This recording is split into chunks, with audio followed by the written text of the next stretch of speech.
Uçak halloldu mu lan? Uçağı bekleteyim sayın vekilim. İyi iyi.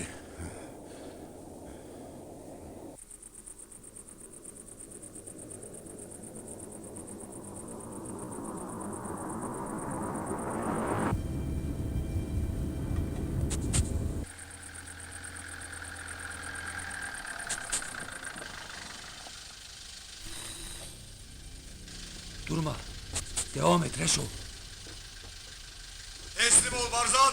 Devam et. Edemem, görmüyor musun barikattakileri? Barzan, teslim Reşo. ol!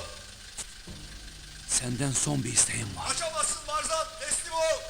Sen bu işe karışma. Teslim ol Barzan! Direksiyonu bana bırak. Teslim ol Barzan! Ben onu durdururum komutanım. Barzan! Barzan! Ez geç Barzan! Seninle sonuna kadar. Son dediğim benim için başlangıçtır.